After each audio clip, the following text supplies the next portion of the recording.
And we're live under the Friday night lights.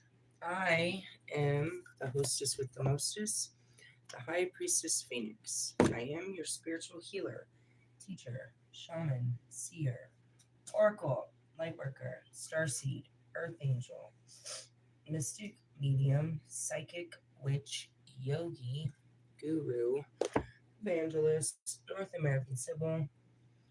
I am your messenger of God, first child of God, the Lilith reincarnated. In order to keep up with me, you would have seen what I posted on my community page, my latest live video, and anything in my shorts. What are we going to talk about? Telepathy and psychic abilities. Really? Yeah, I said we were going to. So we're going to bring out a bunch of stuff. Really? Mm-hmm. My last video I talked about, it was quite crazy. We talked about the Holy Spirit, the book of, an introduction to the book of Acts. I was talking about, the revival through the Holy Spirit. Prior to that, we did we did a teaching on my spirit guides. And we talked about, the crossover and what that looks like. All of that stuff. We've talked about, prayers and invocations. So we're going to go into a little bit deeper. Really, well, shall we talk about exorcisms, psychic development, consorting with the spirits? Yeah? Well, yeah. Shall we though? Now, let me start off here. Hold on a second. Really? Okay, so in my intro, you'll see that it says Christian Pagan High Priestess. I introduced myself as what? The High Priestess. Okay, so as a pagan High Priestess, one of the things we do is moving between the worlds. While the method for moving between the worlds are going to look different for various traditions, there will be differences between individuals practicing with those traditions. It's essential to define it. Magical and spiritual practitioners generally believe that this world, the reality we all experience in the day-to-day, perceived by our conscious mind and measured, rationalized by our scientific knowledge, is not the only world. Houston, we have liftoff. There's many there's many dimensions of reality, time, and being. I travel through the dimensions, and I bring the information from those dimensions. I can see those dimensions play out, which is other realities and other time that layer on our time, and I bring information from there. Within the traditions and cultures, there may be other worlds or planes of existence or something else.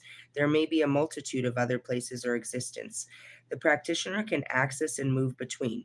It may be called journeying, going into an iram or itra, traveling, astral traveling, soul traveling, dream walking, interdimensional traveling, flying, having an out-of-body experience, trance prophecy, and various other terms for vision or prophecy seeking altered states of consciousness, walking between the worlds, walking with the ancestors, or even the more modern hedge crossing, among many more. It is exceptionally common experience and skill both historically in pre and non-Christian societies. Can I say that again? These gifts that I just said are in pre and non-Christian societies, as well as modern earth-based or New Age spiritual practices. What am I teaching you? Moving between the worlds, the realities. The first one is the 4D, and that's where you access the spirit realm. The 5D is far more complex. Why? Well, you have to know the map to understand it. Here's the tree of life. Here's the 4D. The 5D comes up here. So now you're in all dimensions. You have access to all dimensions. Realistically, it's all done within your feelings, not your brain. Yeah? Yeah. Okay. So that's just the start of it. And then again, anybody that is a priestess, A pagan priestess can do this. It's part of, let me show you. This is definitely, it's like page 1.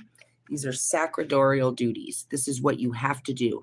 Okay, so in a church, they got to go and serve the bread and crackers and write up, letters and this, that, and the other. We have to do shit like this, traveling into the other worlds. Why?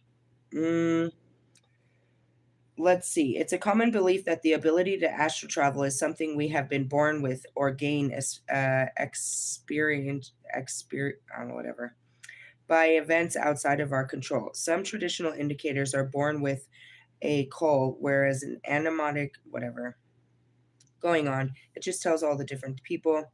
I believe moving between the worlds is a skill that can be developed in any individual, right? Check. Let's just stop there. Let's pick up over here. What's this? Psychic development. I haven't really gone into this book. We talked about connecting with animals, I think, and a couple of other little instances about this. Psychic developments, all of those skills, or all of those wonders, not right now, Pac, are gifts of the Holy Spirit. They're spiritual gifts, right? I turn to what? Case number 17, clairvoyance, page 111. Not all psychic experiences are profound. Many are strong feelings or hunches about something. Are you serious? That's where God took us. This one's called the locomotive. In 1964, my wife and I had 3 young children and lived in a small town in upstate New York. The activities of the town centered around the local Veterans of Foreign Wars, VFW, organization, which was very active. The VFW had purchased an old steam locomotive, refurbished it, and used it in parades. They put the gasoline engine, whatever. Oh my gosh. This is a long ass story. What is it saying? It's talking about a story. Let me just I'm reading at the top of this page. Maybe it starts at the top. Time you ignore a hunch, you're telling your higher mind, I don't want to be clairvoyant. Yeah, let's start there. Clairvoyance, chapter 10. Nearly all psychics' work involves clairvoyance. Clairvoyance, the power to perceive things outside of the natural range of human senses. Acute intuitive insight or perceptiveness. Do I need to put a card up there for you guys to stare at? I probably should, huh? Everybody likes a freaking picture. Picture me rolling. All right, Pac. Oh my goodness, my spirit guides. My spirit guides. And again, they're definitely going to be here because I'm where? In the lower dimensions. The lower pits of hell. All right, I'm going to put up a couple cards here to let you see what we're talking about. I'm going to pull out my Witch's Oracle. Why? Because that's where this shit is going to be.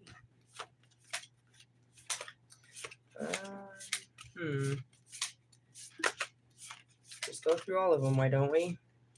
Why don't we, though?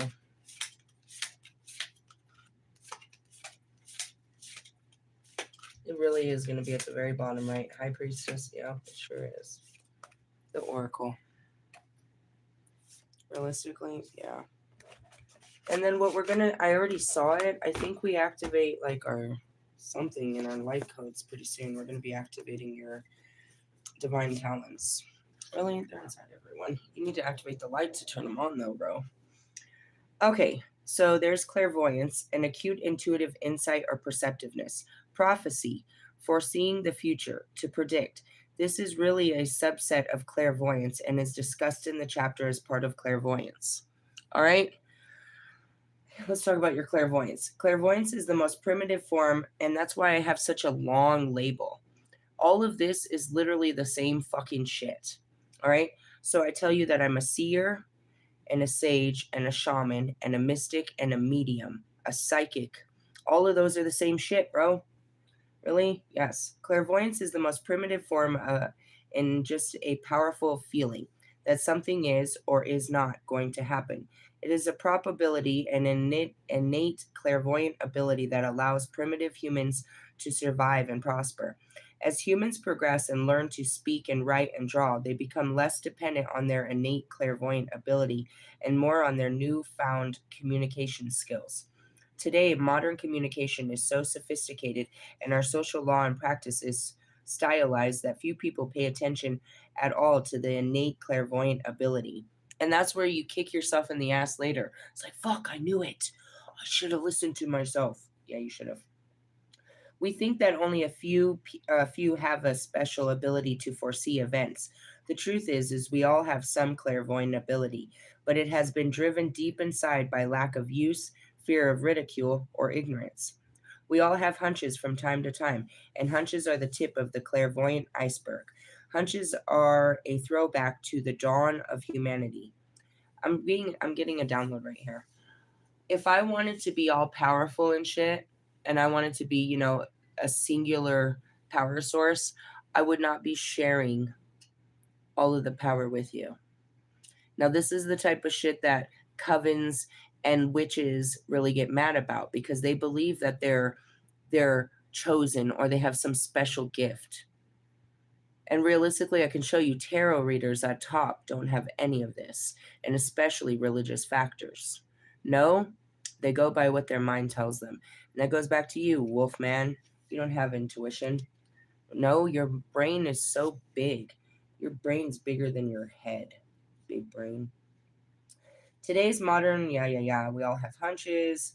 Most people ignore their hunches. Every time you ignore a hunch, you're telling your higher mind, I don't want to be clairvoyant. Eventually, you drive your natural clairvoyance so deep that it may be difficult to retrieve. I personally believe that clairvoyance is the most important of psychic abilities, and it is also the one that is naturally most common in people. So then here's a case about it, and it goes on forever. I don't want to read a three-page case on it. Dictionary divination, exercise 19.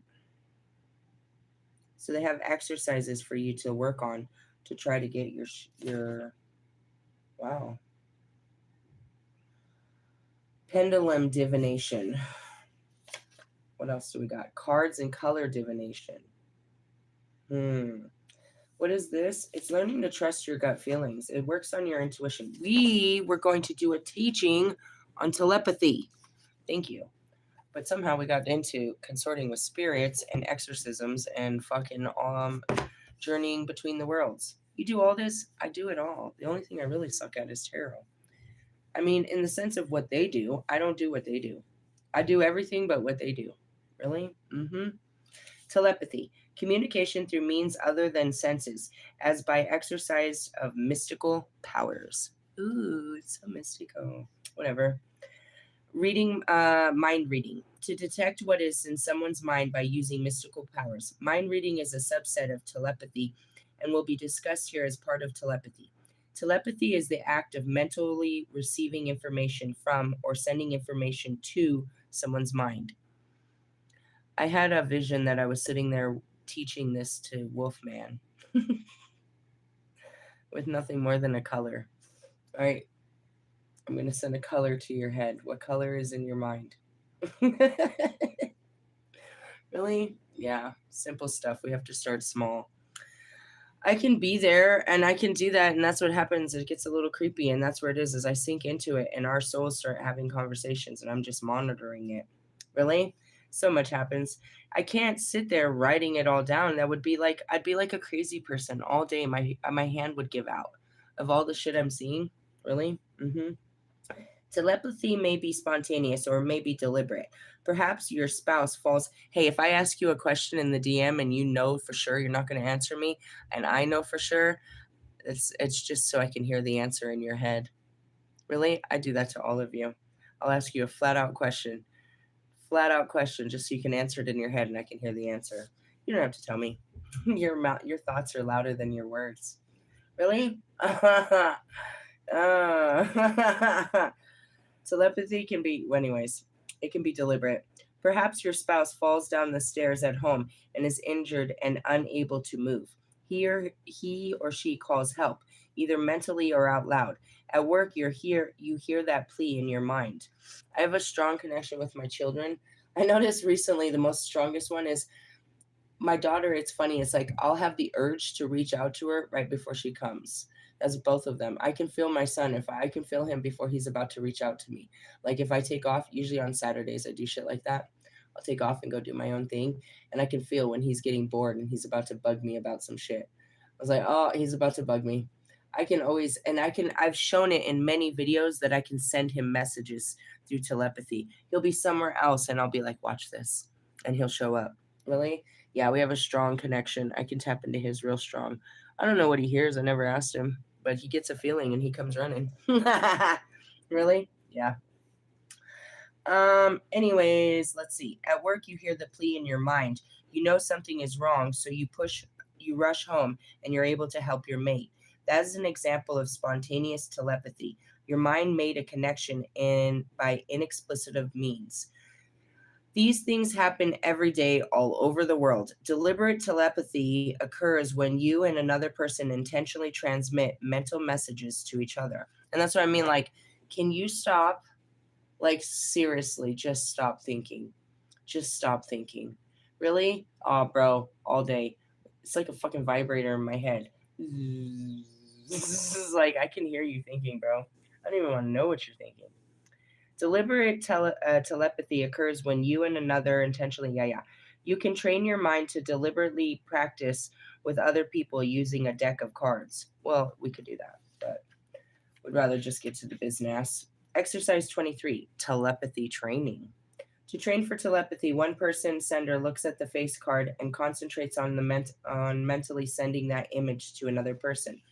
All right, right there, you have to already be open to receiving visions. You deny the visions. Or if I ask you, that's what I hate. God, I hate people. Sorry. That's the shit I don't like. Really, I can literally see you processing thoughts, and I'll ask you what you're thinking, and you're like, nothing. Bro, I can see your mind moving through them. I can see your eyes moving through them, and you're like, but you're visualizing something. Can you tell me what's in your mind? No. Why? Because your mouth doesn't work? That's what I mean. All of this is visions. Really? Mm-hmm. All of it. Mostly. The conversations are visions. Mostly. Really? Anyways, well, there's a thing to do. What is this? Psychometry. What is this? Psychometry is basically clairvoyance or triggered by the sense of touch. In other words, it's the ability to sense information from objects by physically touching them. Oh, I call this Horcrux shit. Really? Yeah, that's why I like to go to the fucking that's why I like to go to the thrift store and shit like that. Everything has a memory on it. It has a footprint. Everything has a footprint. Outside has a footprint. Everything has a footprint. Really? I don't want to do it. I could tap into anything and go all the way back to when it was created. I can see the timeline of anything. Really? Mm-hmm. Everything has a footprint. It talks to you. It tells you stories. I'm serious. Everything does. Books, especially, they'd be like, you don't even have to look at them. They're screaming at you. They have a voice. It's like, ugh, I don't want to know. Really? Everything has life. If it didn't have life, then how is it here in the living? You're like, my book isn't alive. Bullshit. Do you want to know how it came to life? Thought. Somebody had a thought of it, and they took that thought and they created it. Now their thoughts are living in the form of a book. Really? And as you speak the words, this person's thought, which is nothing more than creativity, mention shit where I'm from, was put into, is alive. Really? Everything has alive. It has form. It came from the form of thought. And that's God. He thought you into existence. Everything is alive. It has purpose, because if it didn't, it wouldn't be existent. Really? Mm-hmm. So, example, wherever you live right now, I assure you, you're not the first person to put up a house on that land. You're not even the first person to live in the house that's currently there, let alone for you to believe that's the first house that was ever there. I can stand in your house and go back to the dirt it was, and all the people that walked across this dirt before it ever was a house, and anything that's under the dirt. Realistically, I can touch one of your shirts, and I can see where you wore it to. It can tell me stories about what You know what I mean? It's life. It has life. It holds memories. Really? Mm-hmm. Creepy as it may be. To learn this skill, one select one or more objects. As you hold or touch each one, alter your conscious to your basic psychic level and try to sense information from them. Psychometry is a great skill to have, as well as, it is well worth the time to develop it. Here's how to tune your psychometry. Nope, we're not going to tune up that shit. Really? Let's see. What else we got? Astral travel. Some people are able to leave their bodies, travel to distant places, and bring back information gained from their excursion. That's what we just said in my pagan priesthood. This is a must. In order to be, you know what I mean? And that's you, Wolfman. You need to be initiated. You have none of this. You are not acceptable for duty. You don't have the skills or requirements to enter into a coven at all. You're just a bystander. You have to be able to do this. The first time I met him and I got a bad feel off of him, I told him, I'll see you in the astrals. All right, so Bobby had a dream about me. And I asked him, you were in the astrals. He had no idea what the fuck I was talking about. And I got very upset with him because I assumed by now he knew what the fuck that meant. Realistically, I mean, who does? I'm done with it. Some people are able to leave their bodies, travel to a distant place, bring back information gained in their excursions. They do this while awake and conscious. They do it at will. Other people do it spontaneously. That is, they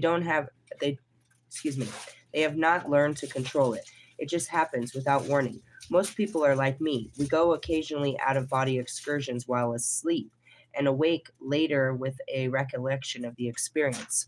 I rarely ever come out of the dream world with recollections. And when I did, the last one I can remember was that shadow figure telling me that they had a job for me. Yeah, that was one hell of a job, Shadow Man. Really? It's a whole story, dude. I told this story. I was waking up and there was a shadow figure. And it was not, I think it was a black man or, a cultural black person. But it was just a shadow figure. And he's like, they're hiring at the front desk. What is he talking about? That's all they told me as I came back to, as I woke up in the morning. 2 days later, somebody sent me a fucking invitation for a position at the front desk. Really? Yeah. There's those. I don't know. At night? No. Who knows, dude? I could levitate at night. I have no idea what I do at night. Really? No idea. I've never been one to dream at night. I teach you how to do this during the day. Really? Yeah. Let's see. I have not yet learned how to travel out of body while awake, so I'm not able to teach you how. What I do is mentally project myself to where I want to be, which is the technique I teach in this book. I have had some unusual out of body experiences, which I will share with you. We heard about Marcia. I remember reading this. He didn't write much because he doesn't know how to do it. The Beach of Time, we read about all this stuff. Let's go back and see what else we can find in here. Visualization. The exercise in this chapter gives you additional opportunities to use your basic psychic level to develop your visualization faculties.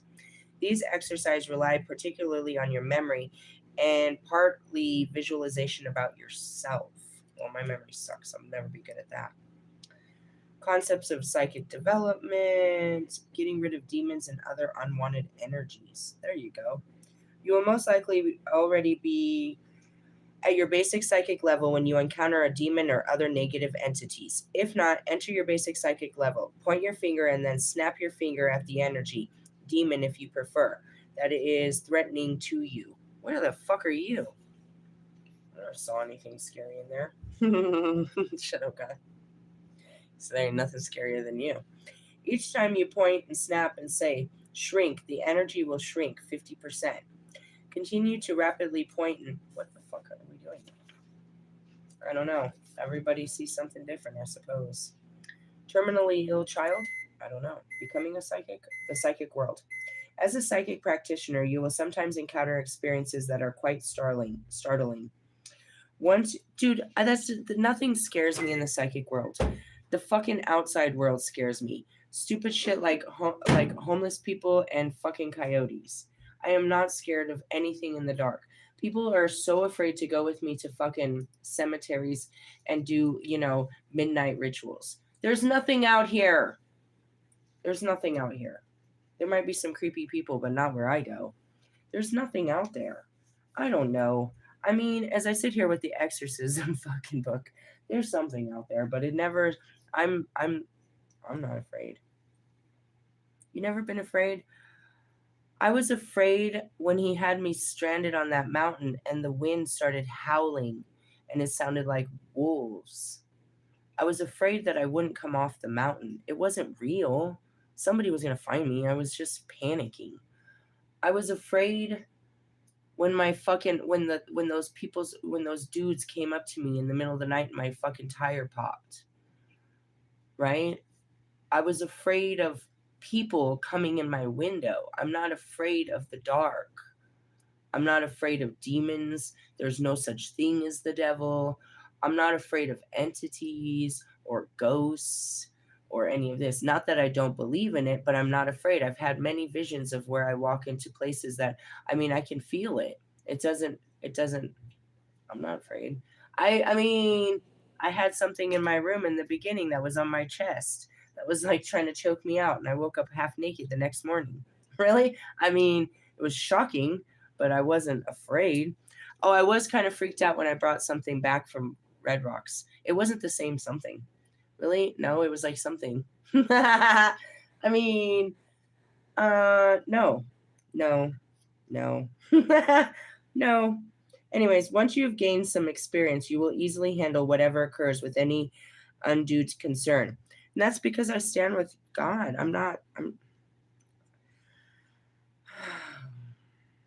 The flesh gets scared of things that it can see, but it can't see the unseen, so it's not afraid of it. It's only afraid of what it can see.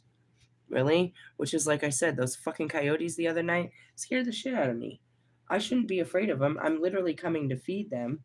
But that's the whole thing. It's like, these motherfuckers. Dude, the first time it scared the shit out of me. The first time. I'm not going to lie. I had a creepy feeling about the cemetery where I do all my stuff. I was drawn to it the first time, and I had this creepy feel. I was like, something's drawing me to this creepy-ass cemetery. I didn't know what it was. I was scared of getting caught dancing in the cemetery naked. I was more scared of the police outside of the cemetery than anything in the cemetery. Really? Yeah. Really? I think the things of this world, and that's just it. Like my skin gets freaked out.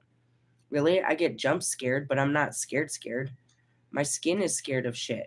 Like, was I scared of, you know what I mean, reaching out to Bobby? No, my skin is. Why? Because it's torturous. Moving on. I just want to point this out. What's out there? Only what your mind creates, bro. What the fuck is in your imagination, dude? You guys create this, and then it can, you know what I mean? It materializes based on your thoughts. Your thoughts manifest, dipshits. That's what I was like, what are you seeing? What are you creating in your mind, weirdos? Really? I promise you.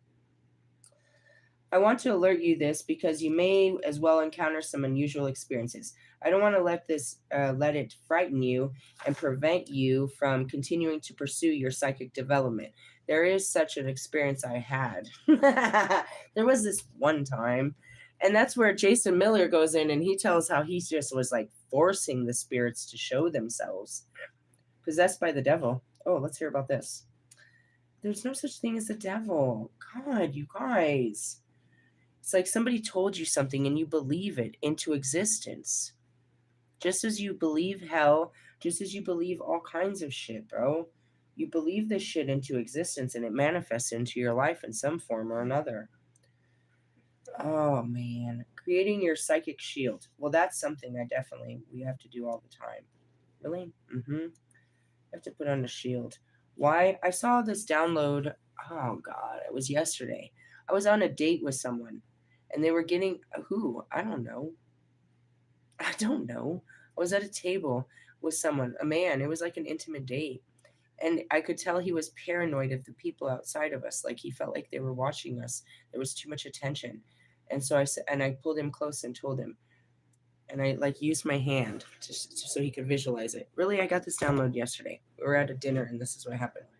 And so we're sitting at a table. Here, let me use this book for fuck's sake. Here's the table. I was like, look. I said, here's our table. You see us at our table? And here's all the tables. I was like, look, picture a bubble around us,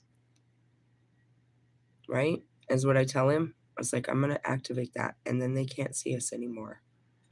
And I told him how to do it, and then he notices how people stop staring at us. Only, yeah. I could tell he was bothered by it, so I had to put up a shield. Who's he? I don't know. I just know it was a guy. They never put no faces on this bullshit. Why? Because then I'll try to go after the guy. I saw us. I saw us. What are you talking about? Okay, moving on. Anyways, your psychic shield. Yeah, you have to envision that shield around you. When you're feeling weak, insecure, you know what I mean, something, too many eyes, too much something on you, you have to pull your shield out. Really? Mm-hmm.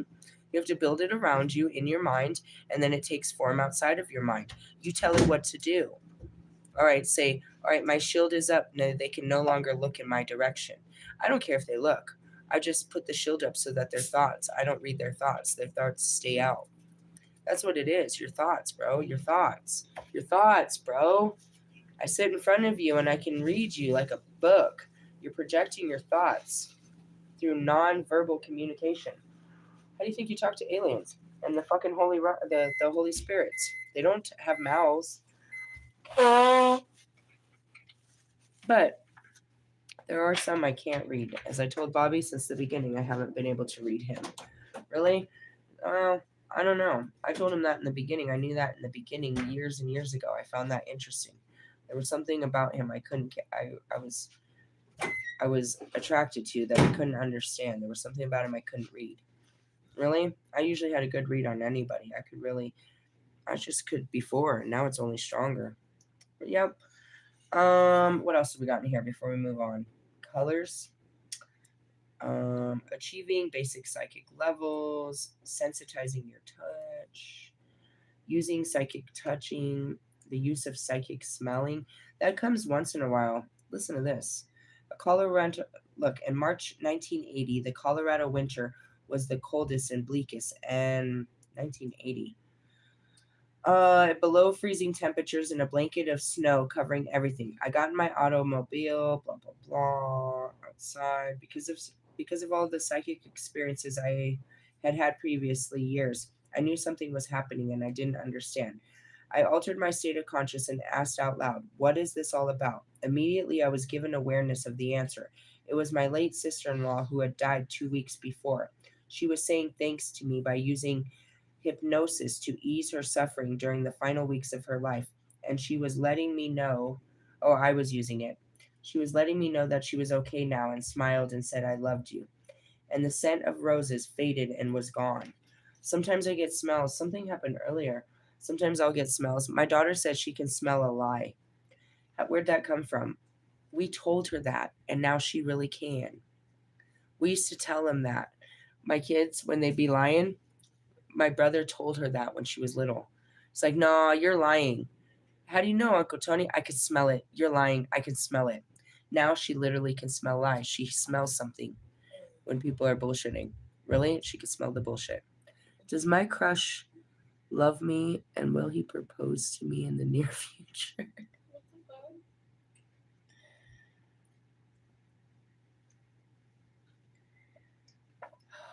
Let me ask you this before I get you locked on a future with your crush. Is there somebody outside of you that could be crushing on you, that could propose to you before this guy realizes that you're his crush?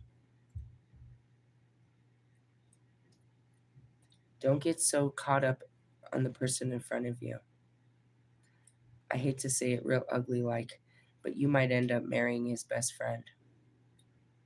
He might have just been the one to introduce you to the man of your dreams. Seriously? I stand by this fucked up saying. I had to get divorced to meet the man of my dreams. Let that sink in. Don't get so caught up on making this one last forever when you don't know what forever looks like. He might be great now, but you might change in 5 to 10 years and he might not be what you want. That's all I'm saying about that. That's all I'm saying about that. Realistically, I mean, naturally, I say this I feel like once a week. Nobody starts a relationship that they don't want to make to last forever. Forever is a long time. And you're assuming that you and him are going to be like this forever. What is this? Is it the job? Is it the, you know what I mean? Is it this? Is it the fucking schedule you guys have right now? What is this forever? Nobody gets into a relationship for it to be short term.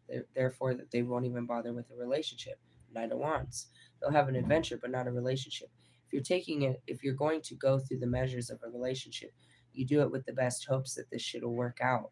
So, in essence, everybody hopes that the person they're dealing with right now will somehow work out to be their forever person. The last thing in their mind is this isn't going to work out and I'll have to start over. I'm not putting that into your future. I'm just saying that you're putting this person into your future, but there could be someone better and you're just stuck in the now. Are you going to be like this forever? Is he going to be like this forever? In order for you guys to be forever, you would have to stay the same, meaning you guys would have to be, the same. Life isn't the same. You'll get different jobs, you'll go different places, you'll have different schedules. Confirmation. Will you guys be the same as life changes? Will evolve together or separate? There's nature and nurture, bro. Really? Yeah, careful of that. I was 15 and I wanted to marry my first boyfriend. I lost my virginity and this is who I'm going to be with for the rest of my life. I got married again. This is who I'm going to be with for the rest of my life. I never go after someone that I don't want to be with for the rest of my life. They're not always going to be there the rest of your life. Just keep that in mind. I'm not saying, and I don't know if he's going to marry you. Let's just hope God has something better, because that's my motto. Anyways, your psychic smelling. I don't have psychic smelling. Sensitizing your sense of hearing. I don't know. Your sense of sight. What is this? At night, with no lights, look around and study and identify the shapes you see. No, that's some Metatron shit. Realistically, I'm telling you, he starts bringing all those shapes and colors and just fucking.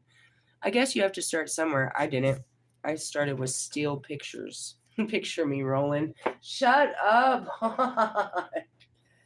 You don't sing another tune, buddy. I'm just messing around. He's just having fun. Why? Because that's all they do. Are we talking about traditional exorcisms? Do we want to talk about a medical viewpoint of casting out spirits? This is where you get real far. Really? I don't know. Hey, look, there's a book in here. Ready to write a book? Are you fascinated by the paranormal? Do you turn the conversation at every dinner party towards otherworldly? Are you ready to share all your stories? What the fuck is this? I feel like I just got a Beetlejuice fucking thing. Really, it was in my book. Are you ready to share your stories you've heard and to investigate further? We're eagerly seeking authors to pen local ghost story books. Hey, is this for you? Do you guys want to write a story? Maybe this is for you. You can call them 610. Where did this come from? I don't know. It's in this creepy book. I guess if you're reading about exorcisms, they want to hear from you. This is like one of those FBI fucking profiles. They keep a profile of people that buy books like this. What page was it on? 112 and 111? A lot of my work to do with people I've never met and probably never will. I often do get feedback. What I like to know is how effective I am in my work, in the work I'm doing. I concocted this measurement of wholeness with this definition. If I get rid of a bunch of entities and other negative effects, then a person's wholeness should go up, and it does. Let me give an example. This is a case of a young man of 18. At the age of 16, he disassociated himself from reality. He became catatonic. He would communicate with no one. Through treatment, he improved, but while beginning to communicate, he would do nothing. He had no will, no voltation. Is that what it is? Volition, whatever. He lived in his parents' home in complete idleness. His father came to the conclusion that his son had entities on board and therefore contacted me. It seemed to be an emergency, so that night I concentrated on removal of the entities. At the point he measured about 2% wholeness, there was a complete blockage between his lower self and higher self. Hey, this is Britney Spears to the fullest. The day after the clearing, it was up to 5%. The second day, it was up to 10%, succeeding each day, improving further. Plotting a curve, and his advancement coincided with a typical growth curve, giving validity to the reading. Whatever, move on. I felt this person was approaching maturity to a low value on the curve. When he leveled out at 20%, I did a careful job of removing a whole bunch of negative programs. His growth started all over again. This was another confirmation of the feeling I had done something. Later, I was learning my pendulum reading had mirrored the actual progress of the boy. Please understand that all of this was taking place at the subconscious level and may not yet be visible at the conscious level. There were some physical signs of improvement. He had reached 40%, which is extraordinarily high. There's even a possibility this boy will become a marvelous and productive individual. Really? What is this? Using a pendulum. Using a pendulum? Using a pendulum. Do I have a pendulum? I do, but I don't use it. Really? Yeah, it's right there. It was one of my first. You see that? It's a rose quartz. And the first oil I put in it, and I need to figure out what it was, is this one. I'm almost out. It's my Goddess Bless oil. First oil I ever got, and that pendulum. And it goes with my Ouija that's in my car. It's just funny when I say these things out loud. Really? Yeah, you want to go for a ride with me on my Ouija board? All right, I don't use a pendulum. Pendulum. What is this one? Identifying spirit possession. The parapsychologist's observation. 30 years among the dead. Are hospitals safe? Ooh. In a hospital where many have died, we can expect to find an overabundance of earthbound spirits. When a patient has been given a general anesthetic for a surgical operation, he may find, upon resuming conscious, that he has one or more extra personalities on board. Sorry. That's just terrifying for you guys reading this. Anybody that's thinking about having a procedure. To forestall possession, a priest is often present when an operation is in progress. Some Catholic priests are aware of this phenomenon. Most Protestant ministers are not. Pain will often drive out the possessed spirit. Many dentists become possessed. What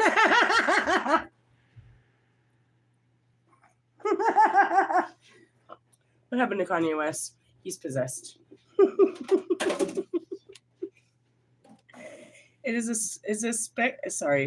is speculated that the pain induced by the drilling clears the patient, but results in the spirit finding a new home with the dentist. It is perhaps no coincidence that the two professionals having the highest suicide rate are dentists and psychiatrists.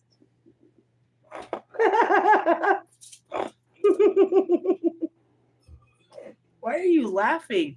Because it's scary. I mean...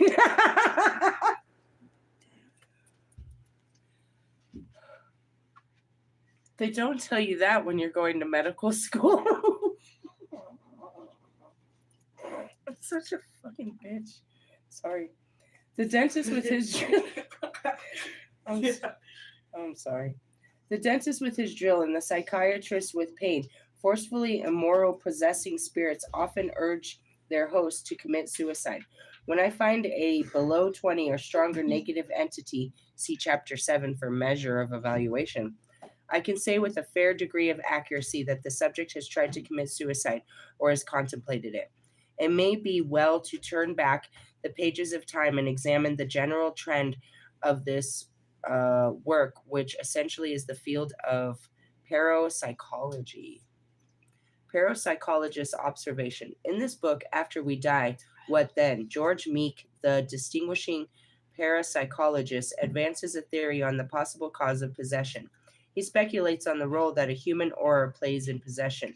Those departing souls who arrive on the lowest of the astral planes find They lack bodies and are bewildered by the almost total darkness which seems to surround them. Some may be attracted by the magnetic field which emanates, from nearby immortals, and which is seen clairvoyant as light. They're attracted to your light. I told you this. Really? Mm-hmm. Uh-huh. Anyways, let's go into this. Where did I lose that? These mortals may be friends and relatives attending the funeral of the deceased. Consciously or unconsciously, a few of these attach themselves to the magnetic auras of those still in the flesh, thereby finding an avenue of expression by possessing human beings. In such cases, they will influence the possessed person with their own thoughts, impact their own emotions to them, and weaken their willpower of the possessed person. In some cases, this takeover can be so complete that they will actually control the possessed person's actions, often producing great distress, harmful mental disturbances, and suffering. Well, that's not what's going on with Britney Spears.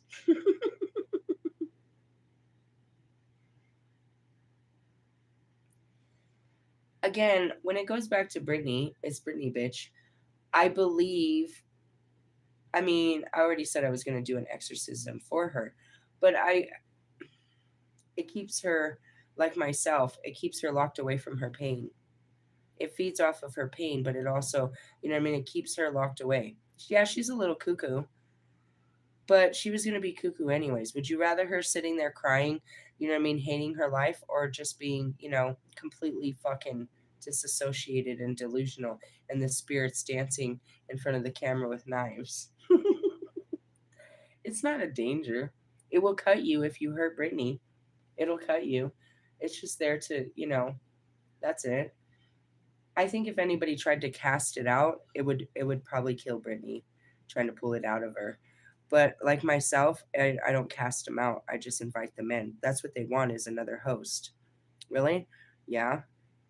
It's like I'm a Ghostbuster. That's what I told Homeboy. I said, if you do have a dark entity on you, naturally it would be drawn to me.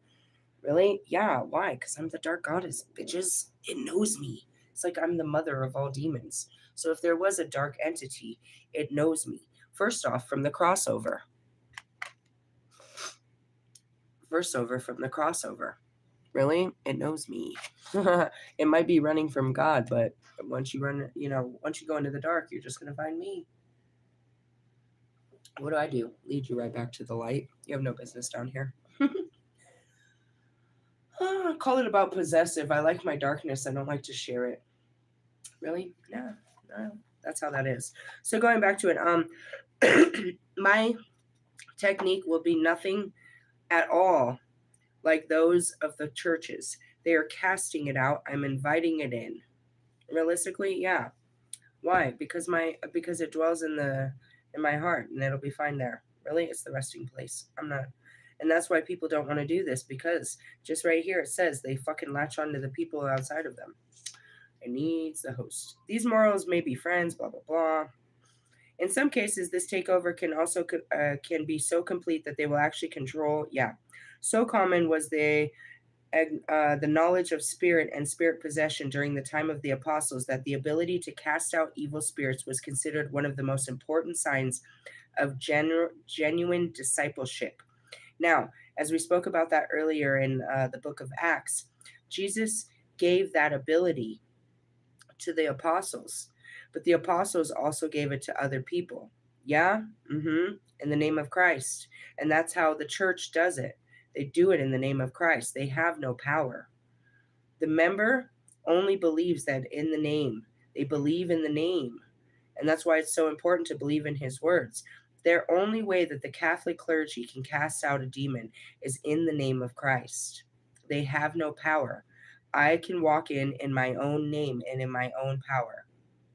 They know my frequency from the moment I walk in. But I call it out by name. I am the Lilith. I call you home. I call you to the darkness. And I call you to the light. I don't cast you out in the name of Jesus. Really? I call them in. It's a total difference. And that's me and my power. You have no such power. Your power is given to you by Christ, and you must remember that. He's the one that protects you. And that's who you call to. There's power in that name, and that's why they say that all the time. The only reason that the priests can do this is because they believe in Christ. They believe in Christ, and they keep repeating their belief in Christ until Christ comes in and does it, till that belief starts to work. It could be one and done if they believed, but they're not. They're like Peter. They don't believe that. They believe that it's, you know what I mean? And that's why these can go on for hours. Why? It's the same as your belief when it gets to I'm seeing the casino. You believe that you're gonna win, but then you don't. You believe you're gonna win, but then you don't. And that's where it is. Until you fully believe, you're not gonna win. Really? Yeah, you manifest outside of you, dipshit. Really? Mm-hmm. But again, keep in mind that there's things against you. But that's it, is they believe they can cast it out, but then they don't. They don't believe in themselves, they believe in Christ. And that goes back to what I told Royce. Royce, you know why my witchcraft is so powerful and never fails? Because it's not mine. I derive it straight from God. There's no stronger power. By the power given to me by God Almighty, is what I always say. It's given to me by God, no other higher source.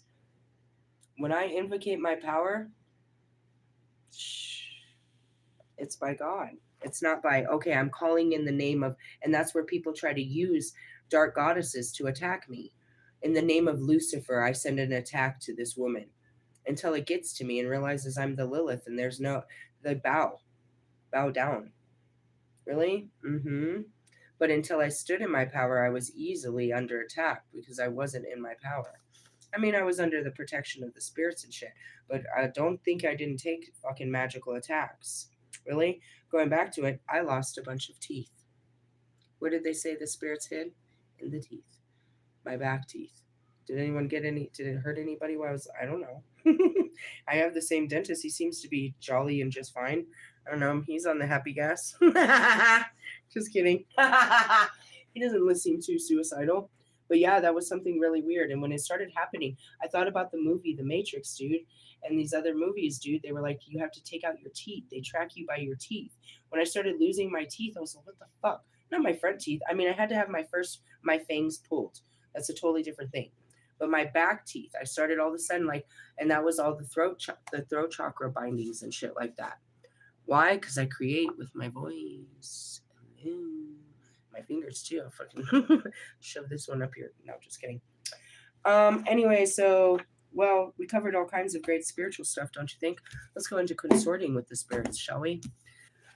Where do dark spirits come from? I told you, the manifestation of people's minds.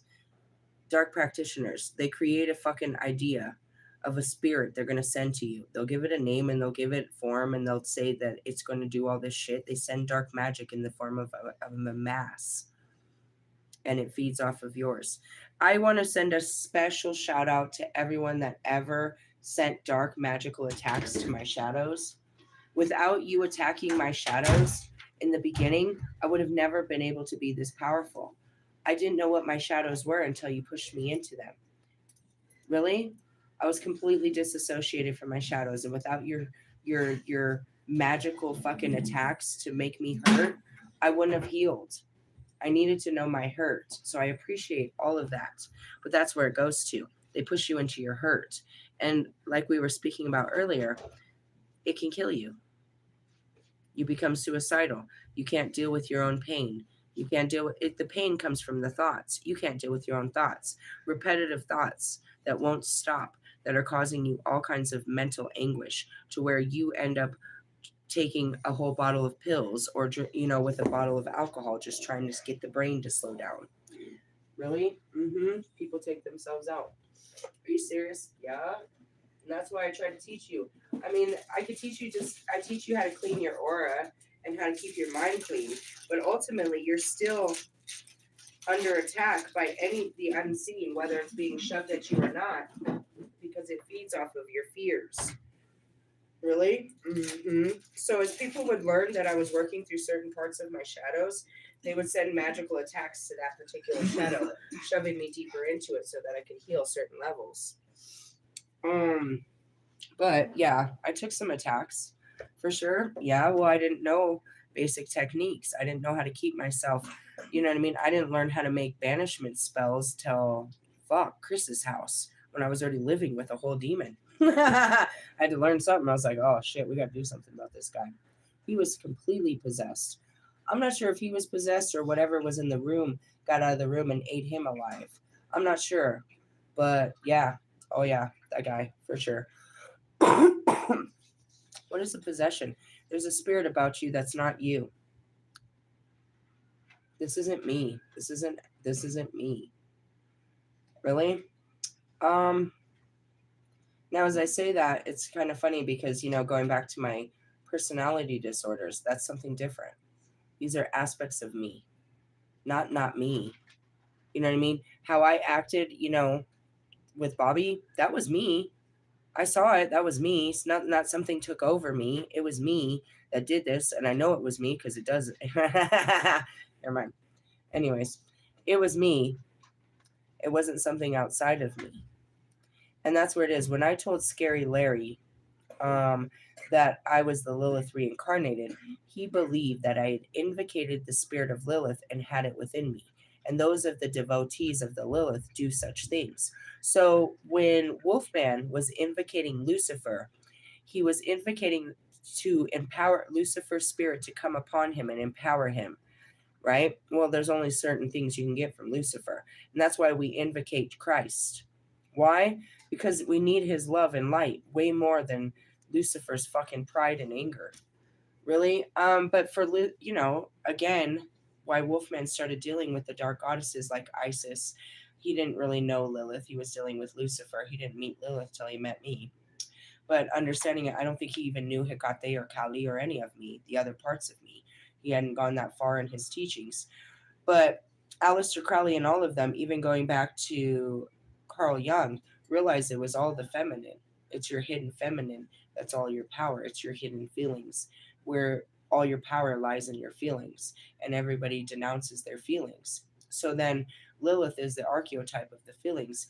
And so people pray to her, pray to me, you know what I mean, to my effigy, to my spirit, to invoke that rebellion.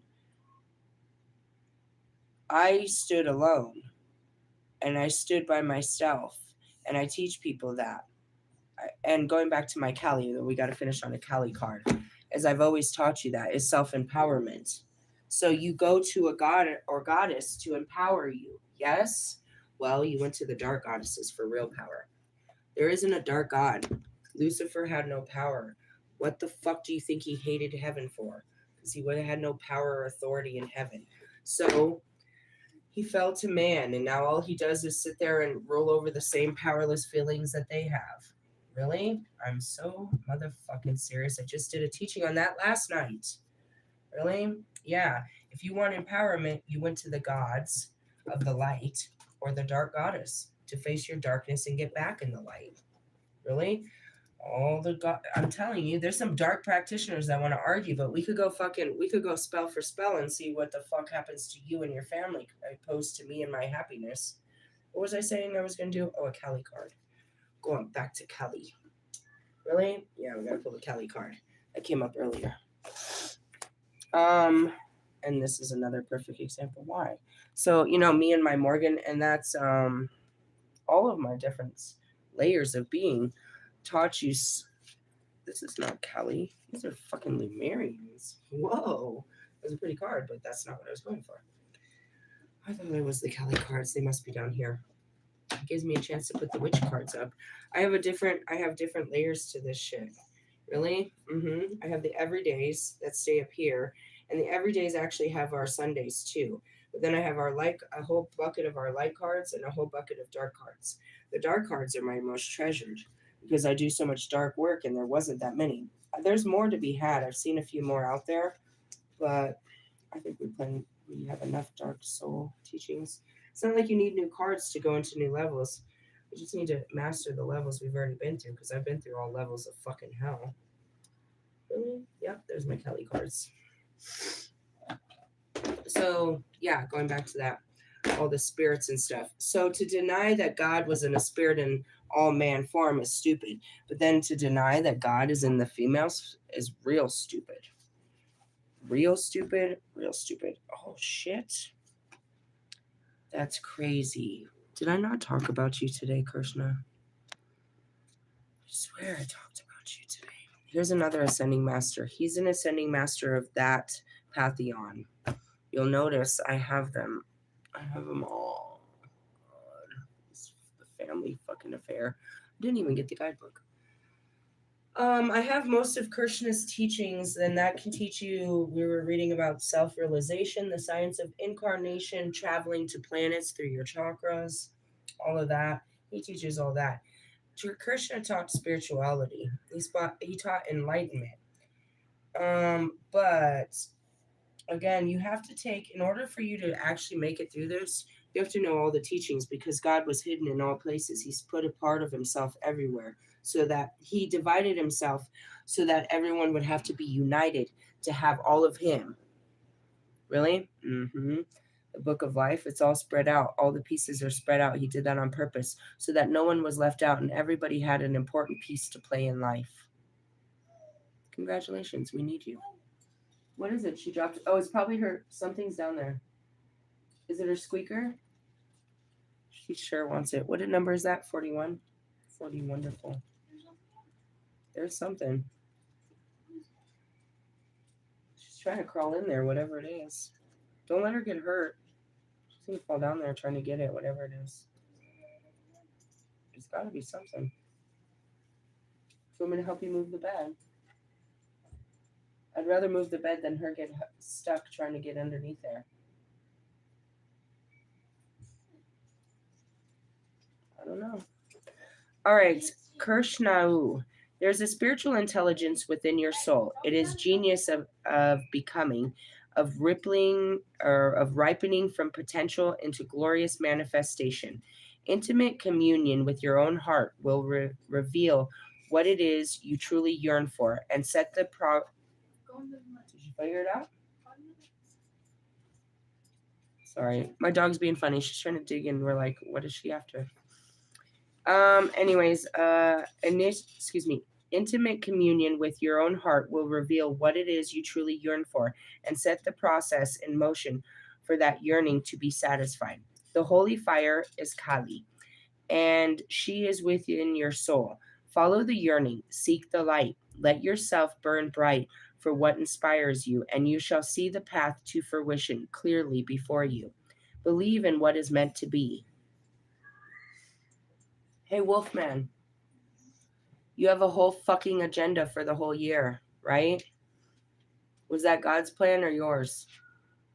God gave you a whole year of shit to do, or you just planned your whole year out and there's no room for God? Yeah, that's what I thought. The name Krishnau translates as "you are fire." Angi or Angi is the two-headed deity of fire and a potent symbol of supernatural power. On the physical level, fire generates light and heat to cook food, thereby representing both transformation and nourishment of the life force. The inner digestive fire that metabolizes food and allows us to gain nutrients represents the inner nourishment of the fire and symbolizes the soul's need to digest our life experience for spiritual growth. Example, I say it all the time when I'm channeling. I'm like, dude, my fucking stomach is burning. I have to eat now. Really? It's always after. I can never eat a meal and come channel. That'll never happen. I have to work all that food out of my belly before I could channel. I can't do that. No? Mm-mm. No way. I fed the flesh. The flesh is full. I can't. I can't put a whole bunch of energy on there. I'm going to throw up. Really? Mm-hmm. You have to keep your shit.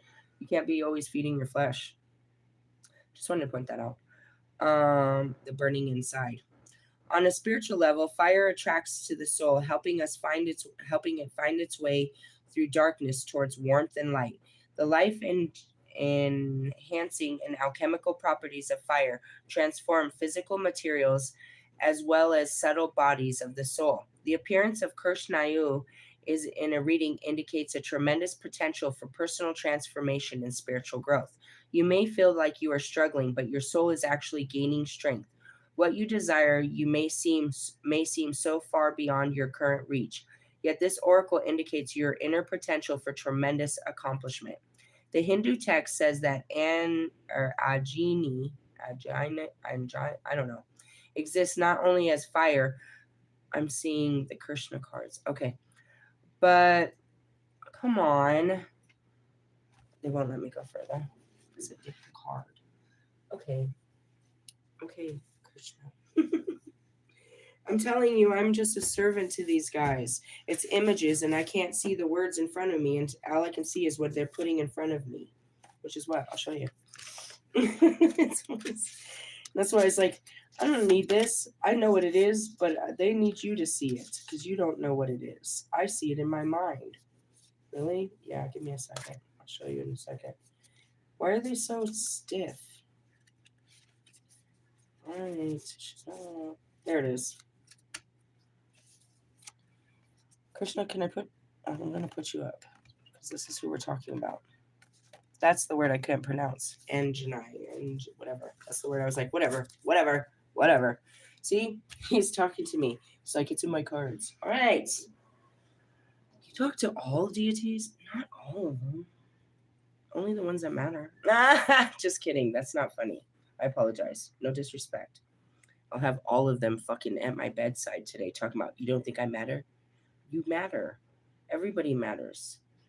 All right, Hindu text says that Anjanai exists only as fire but lightning and the sun itself. Lightning is a symbol for sudden illumination that emerges unexpectedly, often in the midst of a tremendous psychological or emotional storm. In that sense, Ajni is the power to see with clarity. Such a powerful and searing sight can be intense. Is it? No, it's really that. Yeah, see? Look. You see his name all over? Told you. That's why they wouldn't let me go further. I was like, okay. Did I know that? Yeah. Well, I mean, all I saw was his name and I saw a picture. That's all. I didn't know who he was. I don't know if we've actually pulled this card. Really? I mean, we probably have. Anyways, Angie is the power to see with clarity. Such a powerful and searing sight can be intense enough to uproot a stubborn psychological pattern permanently. And that's where you see the pattern. This is one reason why Kali is known as the first of the 7 tongues. See, there we go again. I'm always the gateway of Anjni, the divine fire. The jolt of her uprising wisdom, the severity of her suddenly bestowed clarity, can burn down the house we have built. We can no longer sustain a comfortable delusion, and that's it, bro. It pulls you out of it. If you don't put on a jacket, bro, is it cold? If I find out it's cold, I'm gonna be mad at you. We must become honest with ourselves and change our approach to a situation based on the new information available. There is a temporary loss to gain greater freedom to grow on all levels. As the sun, Anjni represents the light that ends the darkness, yet Kali, the divine mother of dark grace, is the first of the tongues of divine fire. This is the key to Kali's mystery. It differentiates her from the concept of darkness as an evil or obstructive force against our spiritual awakening. Kali leads us into darkness to free us, not to impede our progress. She destroys in order to create, not to annihilate. And that's me. I try to teach you this all the time. All the time I'm trying to teach you this, you guys, is to destroy this so that something new can be born. As the triple goddess that I am, I teach you life, death, and rebirth. Like, please get this already. Let this shit end so something new can begin. Really? It's like having a rose bush that's dead roses and you won't cut the roses so new ones will grow. It's like, just chop down the whole bush if you're not going to take care of the bush then.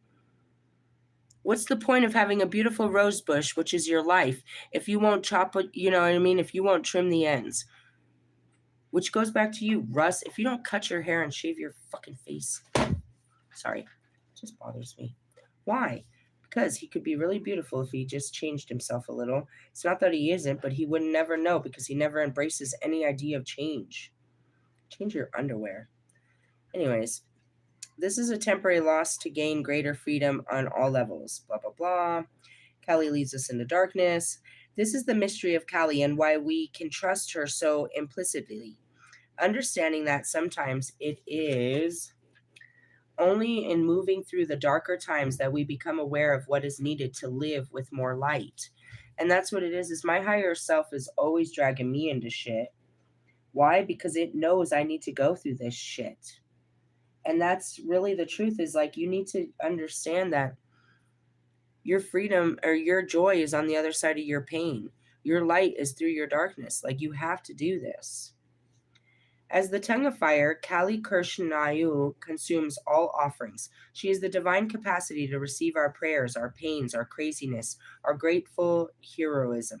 She receives it all. She not only receives it, but as fire, she transforms the offering so it can nourish, heal, revitalize, and purify the soul. The first state of the magnum opus is by fire. Initiation by fire, guys. This is divine feminine alchemy. Kali is the divine alchemist, and because she is a tantric goddess, if we offer her even our most broken and messed up selves with a sense of reverence and humility, she will accept the offering and manifest grace from it. And I told you this. Be honest and true about your ugly, broken self, and then be honest and dedicated to changing it, and I will show you the way.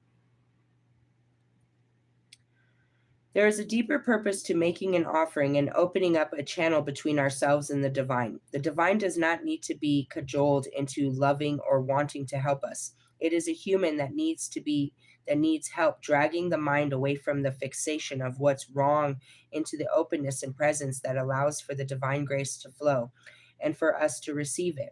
While the offering appears to be about what we are giving, it enables the capacity to receive.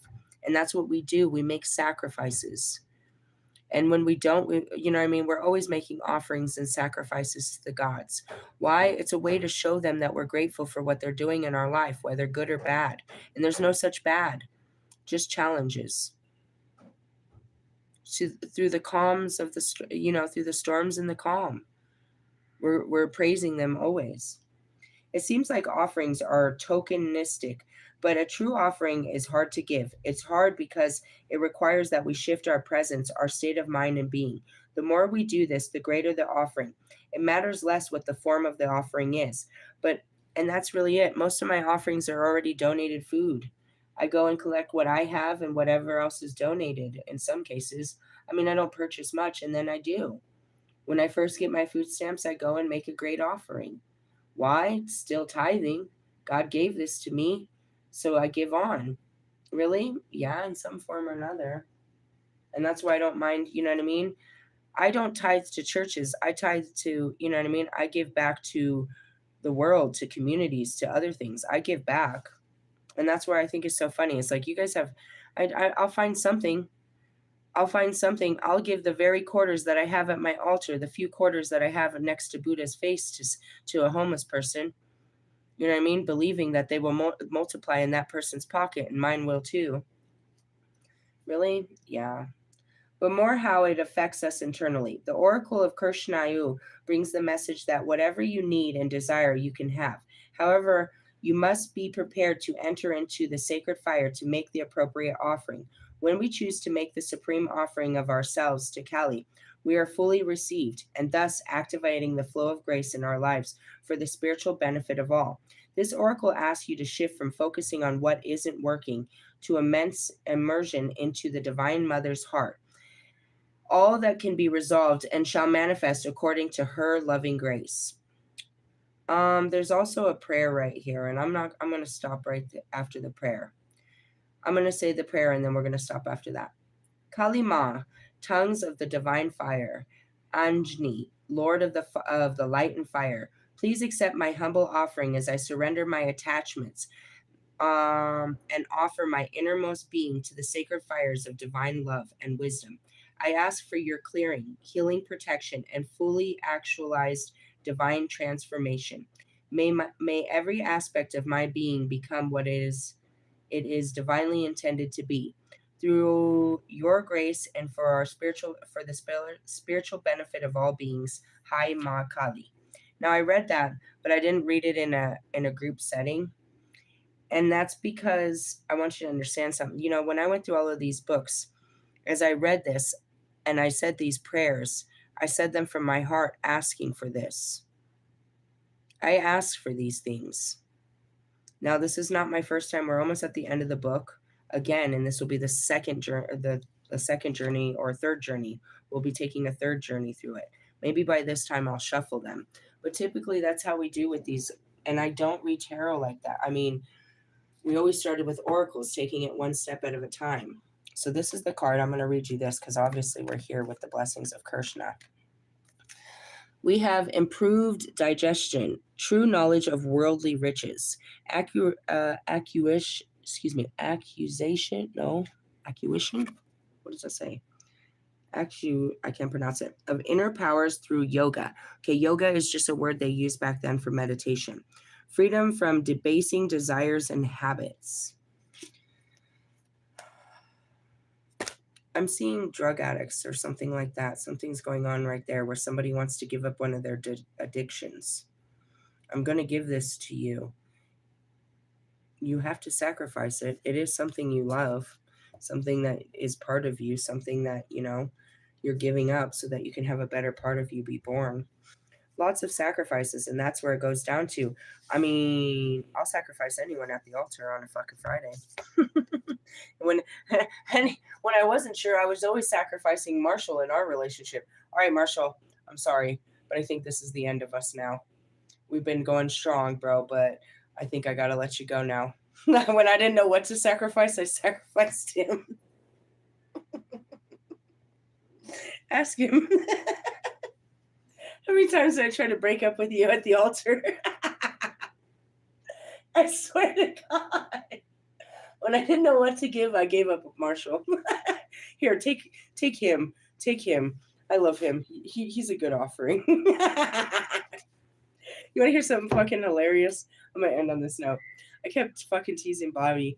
I was like, come be an offering at my altar. And that scared the shit out of him. He didn't know what the fuck that meant. But little did he know, I ended up offering myself at the altar. If you replay the memory.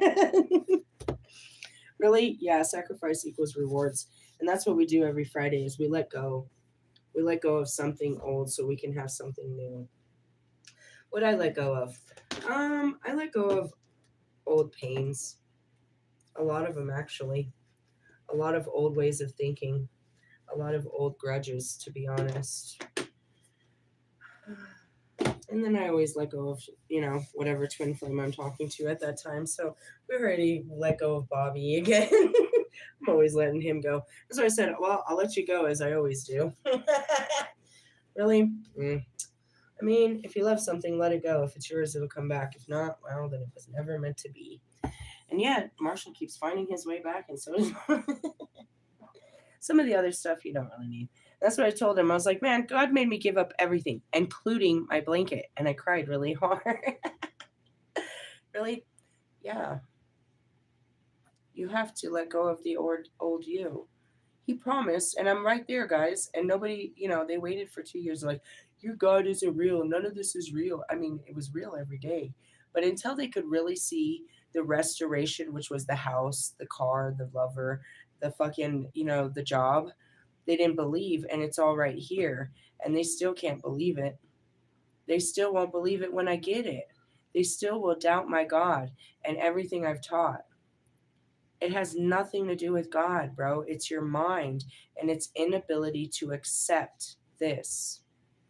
I want to just point that out. Like, this all starts with the mind. That's what I started this whole teaching with, psychic abilities. It's all in, you know what I mean, getting past your mind. You saw that. It's not your mind, it's your feelings, your clear senses.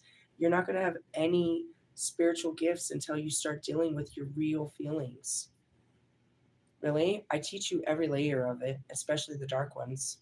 And then I teach you how to harness the light when the light ones come in. After you clear out the dark, I teach you what to do with the light as it comes in. Because that's what would happen. I'd clear out the dark and then I'd get new crazy gifts. and I had no idea what this was and what it was for and how to use it. I can see inside of people's fucking rooms. I can see beyond fucking structures. Really? Like X-ray vision. Really? It just turned on one day. Same thing happened one time. I was sitting there and the same thing happened. I looked up and there was a fucking airplane in the sky. I'll never forget it, bro. And I was drawn. All of a sudden, my eyes were drawn from my body into the airplane, into a certain row, into a lady's red purse where there was some paperwork. What was on the paperwork? I don't know, but I was drawn to it. Really? Who knows? We'll say it was something spiritual, for God's sakes. Maybe I meet that lady with her red purse and the paperwork, and she'll remember. She'll be like, I was on that plane. I know it. I was flying over Denver, and something weird happened. Yeah, it was me on the ground looking up in your bags. I was checking your bags, lady. Really? One day I was sitting there and I saw inside of the neighbors' apartments. I watched them. It was like all of a sudden the building went invisible and I could just see them moving through their building. I watched them walk up their stairs. I could see their bedroom set up. It was so weird. I never been in their house. Mm-mm. Nope. All of this comes after you deal with the hard feelings. Really? Yep. So, Psychic 101. Tomorrow's Saturday. We'll see what we talk about tomorrow. Maybe we'll bring up some more scary shit. I really liked how we dug into the Bible today. That was pretty cool. I'm all over the place. I teach you God, dude. Whatever you want, good or bad. As far as the entities and stuff, I don't know. Again, I tried to tell you that's people's, their spirits. There's spirits that were, that didn't want to cross over, that are stuck in the astrals. Everything is the spirit realm is the fourth dimension. They just leak into the third dimension, but the fourth dimension's on top of the third dimension. So realistically, it's not like they're somewhere they're not supposed to be.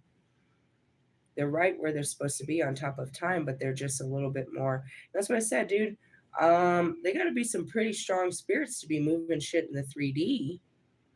They're like really trying to get your attention if they're doing shit like that. And that's just it. Why would an animal try to get your attention? You assume they're trying to hurt you. And that goes back to that movie, The Sixth Sense. He was afraid of the ghosts, but he didn't realize that they were just trying to get a message to him. Have I ever seen them in that kind of form? I've never seen no fucking spirit in a zombie form. Not with no head cut off, not no blood, not in any kind of way they might have died. They are in a full form and usually young. Really? Most spirits come between the ages of, I'd say, 13 to 19. No bigger. Meaning my mom, I'll see her in a younger version. She comes in a younger, youthful version. I guess that's the age of the spirit. As pretty much it doesn't kind of get any older than that. We're never going to get any older than this, huh, Pac? You made it to 25, but that's 5 years longer than we were ever. 6 years more. Yeah, as far as that. Realistically, no, I'm just messing around. So there. Yeah. Going back to it, in the beginning, I thought I was crazy. And everybody else did too. And now I teach people, and that's where it is when you start getting this stuff, people are going to deem you crazy. And you yourself are going to think you're crazy too. You yourself will doubt what you're seeing. I promise you, I was very blown away. But it just, after a while, you're like, they're not going anywhere. Like, it's still here. Like, and as they started to move, it wasn't a still picture.